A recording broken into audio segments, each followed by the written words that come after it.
name's Kevin May. A few months ago I ran an ultra marathon called the Georgia Death Race up in the mountains of northern Georgia. It was 74-ish miles according to the race director, with about 20,000 feet of elevation gain and descent. And it took me 18 and a half hours to finish, roughly. And out of 268 people, I came in, I think, I came in 46th. Well, my goal for the race first was to finish, which I did. Very happy about that. And then, secondary goal was to get under 18 hours. So I didn't quite hit that, but it still was a great day. I was about at 18 and a half hours, and that was running, crawling up some mountainsides, and I took a few breaks and changed my socks and shoes and everything like that.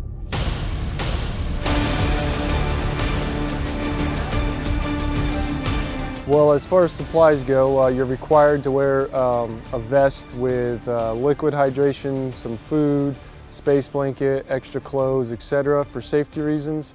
And then every 5 to 7 miles they have an aid station. So they'll have everything, all different kinds of foods and some drinks. And then my wife and dad were able to stop at a few of those aid stations and help me out and bring some extra supplies. They had to drive, which it took them a couple hours to drive through the mountains, and then they would wait for me, and I have to thank them again because it was a pretty cold morning. It was about 30 degrees when I started, but warmed up to about 60 and a beautiful day afterwards. The start time was 5 o'clock in the morning, so a nice early wake up, and had to drive about an hour to the race.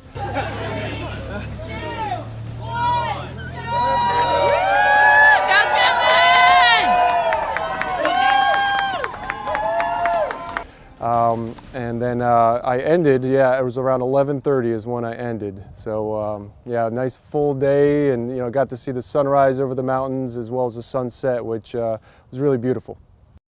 My wife and I planned ahead, and we had my different liquid nutrition all planned out, and she brought extra. She brought different foods because I wasn't sure if I was going to be hungry or what I would be hungry for. She brought socks and extra shirts and shorts and everything for me to change into. Yeah. I ended up wearing the same shoes. We had a few other pairs of shoes, just in case I wasn't feeling good, but those shoes were feeling good, and kept them on the whole time. This was the first time I'd done anything that long. Previously I'd gone 39 miles, but this was new territory. I never did hit the wall. My body, it was actually a really good day as far as that goes. I never felt overly tired. I felt great the whole time, nice and strong. I tried to go easy in the beginning, and then at the end I was able to push a little bit harder. And in the last, I would say 20 or so miles, I ended up passing about 25 people. In the beginning, we all start off at the same time, and then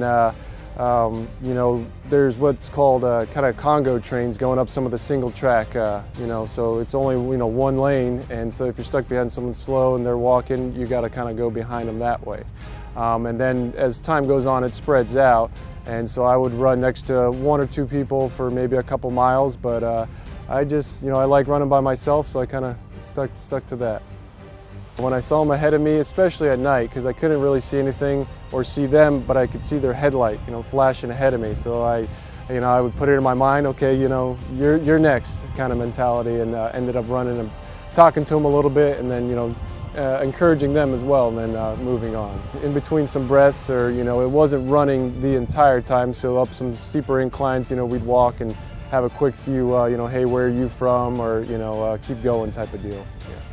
The terrain of the race was mostly single track trails, similar to like the Appalachian Trail, where it's, about a couple feet wide, and you run on it up and down the mountains.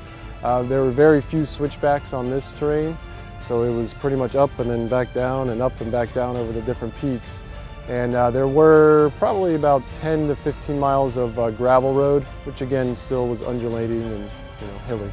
You definitely have to worry about falling over, which at the later stages of the race, it was all dark and a lot of rocks and roots, and I kicked a few and said a few choice words, but thank God for giving me the strength to continue on, and just kept going on.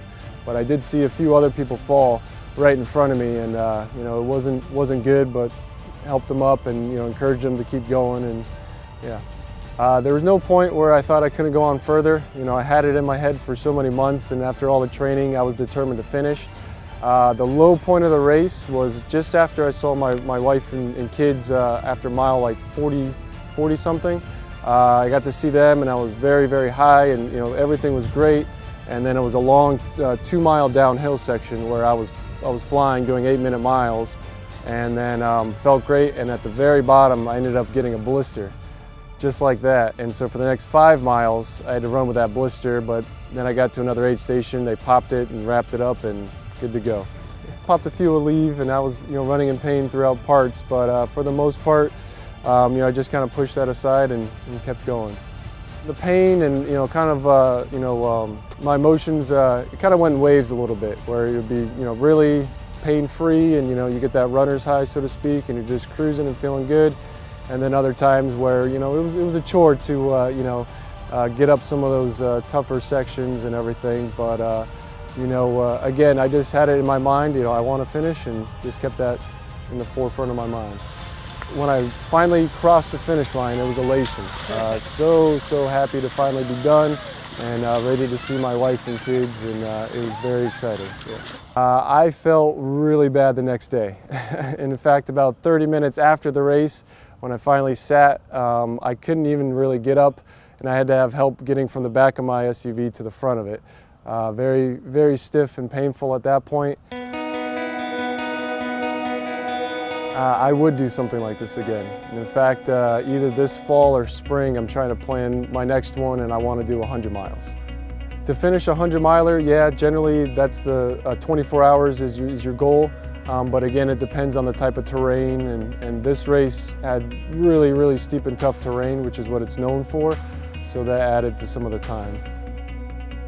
My overall experience was, I would say, perfect. I couldn't have asked for anything else. As far as all the training and then envisioning finishing and everything, and the payoff was wonderful. To finally hit that goal and cross the finish line, and it was perfect.